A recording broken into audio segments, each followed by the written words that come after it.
Hey, what's up everyone? This is Bullet, and I am in Blades Edge Mountains doing some quests.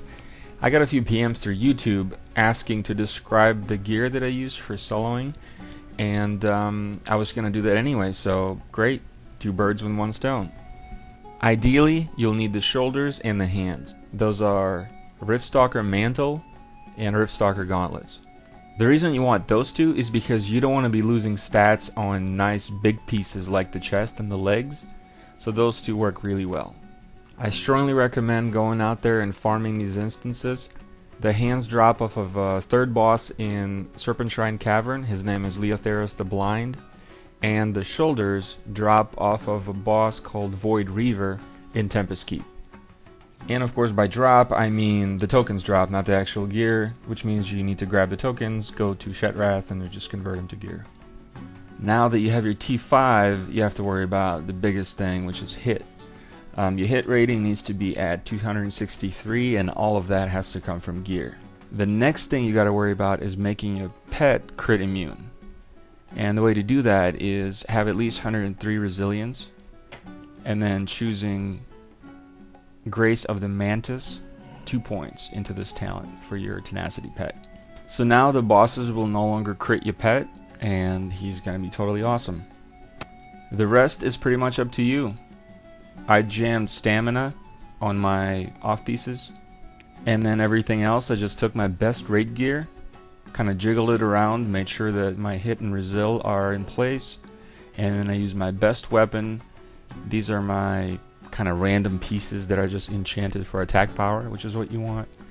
And that's really it. Oh, as a side note, you'll see here that I chose the war token. I still to this day don't know how to pronounce the actual name. But the reason for that is I have Deathbringer's Will, which is a vastly better trinket, but I can't use it because I keep mounting and dismounting, and because of the proc it doesn't allow me to do that. You can't mount your dragon as an Iron Dwarf. So, kind of annoying. And another reason for using the war token, which I think is really cool, you want to keep up the 340 attack power after it stacks 20 times, and in order to do that you have to keep shooting, and you need to keep shooting at least once every 10 seconds. And guess what? I have T5, which means I need to keep shooting to heal my pet. So those two things kind of converge and create this nice synergy of I keep shooting to keep my attack power up and heal my pet at the same time, so it kind of keeps me in the right mindset. So that's my gear. You'll see that these mobs are probably a bad example because the pet doesn't even reach them and they just die. Also note that I've spec'd into extended range. I love this, and I know in Cataclysm we all get like extra 5 yards. Right now in live we have to spec into it, but I love the fact that you can just kill from afar, and a lot of times they won't even move, and they don't have to be these wimpy little mobs. I mean, you can take down some serious mobs and literally they will just never reach you, which is the way it's supposed to be.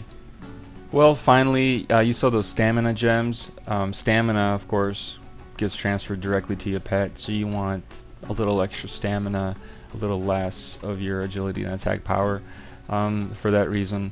And your pet will survive no matter what in here, but it's nice to know that he's got that little extra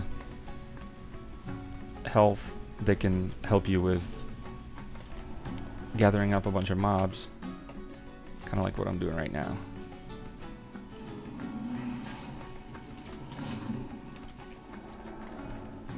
Alright, so that was my gear. And this was Bullet, and thank you so much for watching.